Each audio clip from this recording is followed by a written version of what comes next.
쉴만한 물가. 에이? 이게 뭐야? 나비가 한 마리 앉아있네요. 나비가 아니야? 여기도? 얘는 더 나비 같은데? 정말 나비 같아요.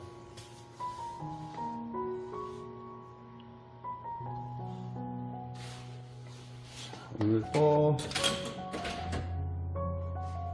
커피 100원. 기다려.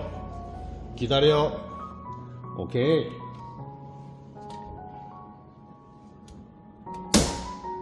세상에서 제일 싸고 맛있는 커피입니다.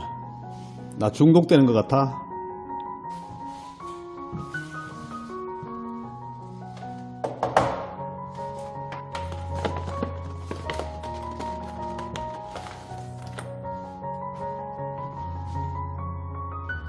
여기 팔레놉시스 나비란이라고도 하는데요. 와, 생긴 게 꼭 나비 같죠? 아우, 아름답습니다. 그리고 색깔이 보라색입니다. 보라색은 자연계에서 아주 귀한 색깔인데요. 존경, 감사 이런 의미가 있죠. 와, 어느 분이 갖다 놓으셨는지 너무 멋있는데요. 밑에는 또 산호수도 있어요. 실제로 이런 이야기가 있어요.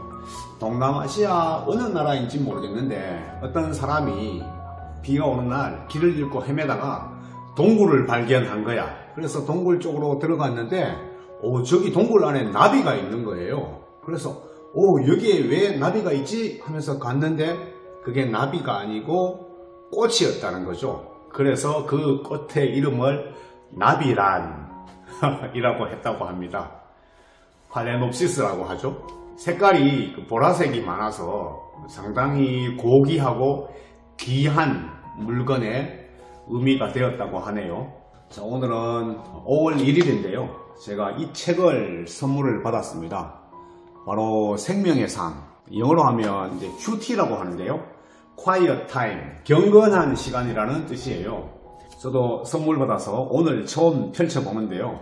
매일매일 성경을 읽고 묵상하는 시간을 갖는다는 뜻이고요. 특히 이번에는 민수기, 제가 이 성경 66권 중에 좋아하는 것 중에 한 개가 바로 민수기입니다. 왜냐하면 민수기에는 숫자로 얘기를 많이 해요. 사실 다른 책들은 숫자 나오는 얘기가 거의 없거든요. 저는 숫자에 좀 익숙하고 숫자의 훈련을 받았기 때문에 제가 전공도 이과고요. 직장도 이과 별을 했고 또 논문도 사이언티픽한 논문을 많이 썼잖아요. 그러다 보니까 이제 숫자를 좋아하게 되는데 성경을 보면 숫자가 거의 없다 보니까 숫자 나오는 이야기는 오히려 더 집중하게 되고 저에게 더 친근하게 다가옵니다. 민수기는 첫 장부터가 이스라엘 자손이 애굽 땅에서 나온 후 둘째 해, 둘째 달, 첫째 날에 여호와께서 시내 광야 해막에서 모세에게 말씀하여 이르시되 하면서 숫자를 계속 얘기해 주고 있습니다. 가면서 계속 숫자, 연도도 얘기해 주고요. 언제 일어났는지도 얘기해 주고요. 어떻게 보면 굉장히 과학적인 책이죠. 이 과학과 인문학의 차이점을 여러분 아십니까? 저는 딱 하나라고 봐요. 바로 숫자. 숫자로 얘기하면 과학이고 숫자 아닌 다른 감성의 메시지를 보내면 인문학이고, 예를 들어 이런 거죠. 우리가 맛있다라는 표현을 할 때 인문학에서는 정말 여러 가지로 표현할 수 있겠죠. 입에 달달하다, 넣었더니 쏙 스르륵 녹는다, 이런 맛 처음이야, 바다 같은 맛이 느껴진다, 이렇게 다양하게 표현할 수 있는데 우리 과학에서는 맛있다라는 표현을 100점 만점에 80점이야 이렇게 숫자로 얘기하거든요. 실제로 제가 벼 전공할 때 이 쌀이 맛이 있다, 없다 이것도 우리는 전부 숫자로 얘기해요. A라는 쌀은 70점, B라는 쌀은 80점 이렇게만 얘기하거든요. 어떻게 보면 좀 멋이 없네요. 아름다움도 없고요. 그렇지만 숫자가 주는 뭔가 모르는 매력 이런 게 또 있어요. 그게 바로 이 민수기입니다. 제가 정말 우리 장롱님으로부터 귀한 책 선물 받았는데 그게 또 제가 하는 민수기여서 더욱 열심히 읽어야 되겠다 이런 생각이 많이 듭니다. 오늘의 이야기는 그 유명한 아론의 지팡이 이야기입니다. 아론의 지팡이. 성경을 많이 읽으신 분들은 무슨 내용인지 알겠지만 처음 우리 방송을 보시는 분들을 위해서 제가 간략하게 설명을 드리겠습니다. 배경을 보면 이스라엘 백성이 이집트에서 무려 400년간 노예 생활을 합니다. 그 노예 생활에서 구출해내는 사람이 모세죠. 하나님이 모세를 통해서 이스라엘 백성을 구출해내는데 그냥 단순히 구출해내는 게 아니라 그 과정, 그 여정이 너무 힘들어요. 애굽, 즉 이집트에서 나와서 무려 40년 동안이나 사막에서 방황하는 생활을 하게 합니다. 이게 어떻게 보면 단련의 시간이죠. 젖과 꿀이 흐르는 가나안 땅으로 들어가기 전에 40년 동안 사막에서 노숙자 생활을 하는 거죠. 이야, 이게 얼마나 힘들겠어요. 저는 과거에 성경을 읽을 때 그냥 이런 이야기를 재미있는 스토리로만 읽었는데 제가 실제로 한 10년 동안 사막에서 생활을 했지 않습니까?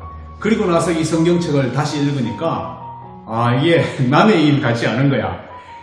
쏙쏙 너무나 잘 이해가 됩니다. 여러분 한번 상상해 보세요. 낮에는 50도 땡볕에 밤에는 또 기온이 20도로 내려갑니다. 견디기가 너무 힘들어요. 하루 이틀 살기도 힘든데 이걸 40년 동안이나 무려 사막에서 살아야 한다니 끔찍하죠. 제가 10년 살았잖아요.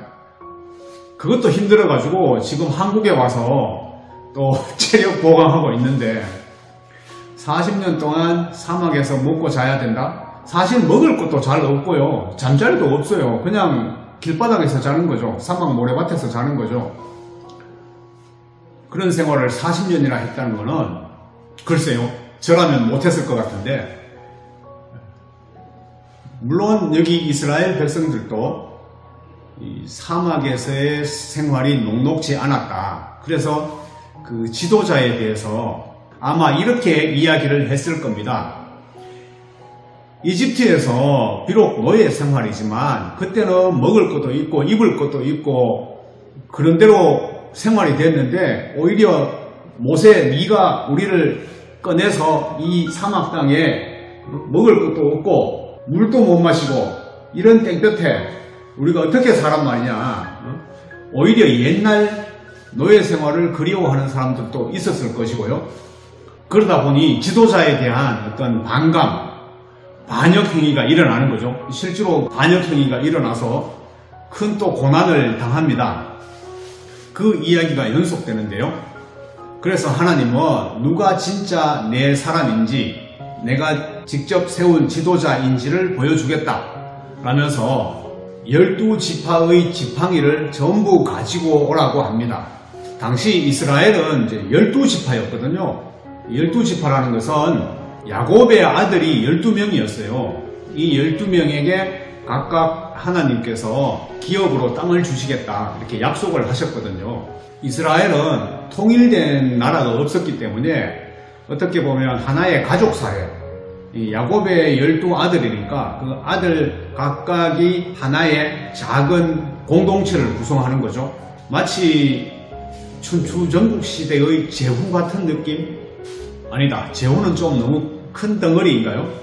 여기는 가족사회이기 때문에 그 가족 중에는 각각의 족장들이 있었을 것이고요. 그 족장들의 지팡이를 가져오게 합니다. 그 지팡이에는 물론 레위 지파인 아론의 지팡이가 있는 거예요. 그 지팡이에다가 각각 지파의 이름을 쓰게 합니다. 그래서 레위 지파에는 아론의 이름을 쓰게 하고요. 하나님께서 내가 선택한 사람의 지팡이에서 싹이 날 것이다 라고 했죠. 그러면서 12개의 지팡이를 하나님의 성막 안에 두었어요. 그 다음날 가보니 지팡이에서 싹이 났는데 누구의 지팡이였냐? 바로 아론의 지팡이에서 싹이 나고 심지어 열매까지 맺었다는 거예요. 놀라운 일이 일어났죠. 민수기 17장 8절에 보면 아론의 지팡이에 우미 돋고 순이 나고 꽃이 피어서 살구 열매가 열렸더라. 즉 이것은 12지파 중에서 하나님이 택하신 지파는 바로 레위 지파라는 거죠. 아론이 속해 있는 레위 지파. 그러니까 너희들은 앞으로 아론의 말에 충성을 다하라. 이런 의미로 해석이 됩니다. 당시에는 이제 제사장 개념이었거든요. 하나님이 택한 사람만이 제사장이 될 수 있고, 즉 이 성경을 통해서 보면 아론이 제사장의 역할을 하는 거죠.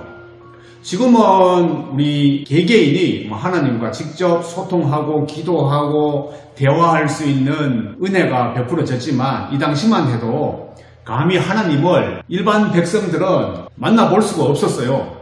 유일하게 제사장만이 하나님과 소통하는 그 창구였죠. 중재자 역할을 한 사람이 제사장이었기 때문에 제사장의 어떤 권위라든가 이런 거는 대단했죠. 민수기에 보면 제사장의 역할, 권위, 의무에 대해서 민수기 17장, 18장, 19장에 걸쳐서 아주 자세하고 상세하게 설명을 하고 있습니다.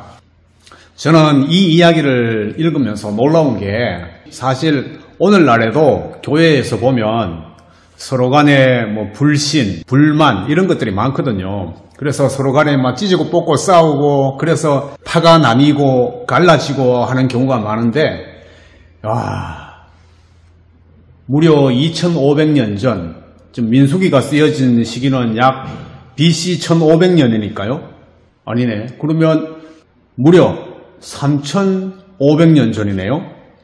3500년 전에 이스라엘, 그러니까 하나님을 믿는다는 이스라엘 백성들 간에도, 그 12지파 간에도 많은 불평, 불만이 있어서 지도자를 따르지 않고 반역을 하고 싸우고 이런 것들이 많았다는 거죠. 역시 사람 사는 사회는 똑같은 것 같아요. 그래서 하나님께서 정말 지도자를 세우시고 그 지도자에 대해서 너희는 순종을 해야 된다. 이런 거를 가르쳐 주시는 것 같아요. 그래서 그 제사장의 권위에 질서를 세우는 훈련을 해야 된다. 이렇게 강조하신 것 같습니다. 그렇게 하면 너희가 복을 받을 것이다. 우리 교회에 새로 오신 목사님께서도 교회에 대한 봉사, 이걸 언급을 하셨는데요. 정말 감명 깊게 제가 설교 말씀을 들었습니다. 새벽 예배 끝나고 기도하다가 화장실 가고 싶잖아.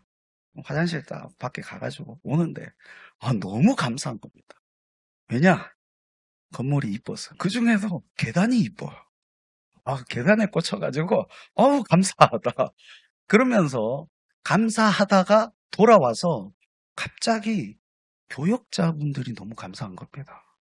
제가 동신교회에서 사역을 할 때 정말 헌신적으로 사역을 했습니다. 충성도 다했습니다. 제가 이들과 함께 일도 했지만 제가 정말 충성했던 게 담임 목사님께도 충성했지만 제 바로 위에 있는 행정 목사님, 이 목사님한테 순종을 했습니다. 무조건 순종했습니다. 뭐 따지지도 않고 순종했습니다. 그리고 나중에 후배 목사님이 또 행정 목사님이 됐을 때 또 그분께도 순종을 했습니다. 근데 제게 믿음이 있었습니다. 내가 순종을 하면 하나님께서 좋은 사람을 붙여주실 것이다. 그게 북일교에서 일어났습니다. 우리 교역자분들이 너무 열심히 할 뿐만 아니라 태도도 좋고 기가 막히게 너무 좋아서 대구 동신교회 그 40명의 교육자 중에도 이분을 딱 들으면 상위 클래스. 이거 방송에서 그 교회에서 들으면 안 되는데 여튼 제가 느낀 거니까. 그래가지고 제가 어제 교역자 회의를 하면서 부교역자분들한테 이 마음을 고백을 했습니다. 제가 너무 감사하다. 너무 감사하고 우리 교역자분들 너무 감사합니다. 여러분들이 너무 잘해주실 뿐만 아니라 제 마음에 쏙 들어서 하나님께서 저의 순종에 대한 보답으로 여러분들을 주셨다. 제가 그렇게 말을 했습니다. 여러분, 어떠한 일이든지 감사할 상황에서 감사의 고백을 하시는 여러분들 되시기를 주님의 이름으로 축복합니다. 그러면 하나님의 은혜와 감사의 조건들이 더 많아질 줄로 믿습니다. 이게 바로 우리의 삶 가운데서의 감사입니다. 그러면 우리는 그 다음 단계인 공동체의 단계로 나아갈 수가 있습니다. 우리는 은혜 안에서 함께 세워가는 공동체를 만들 수 있습니다.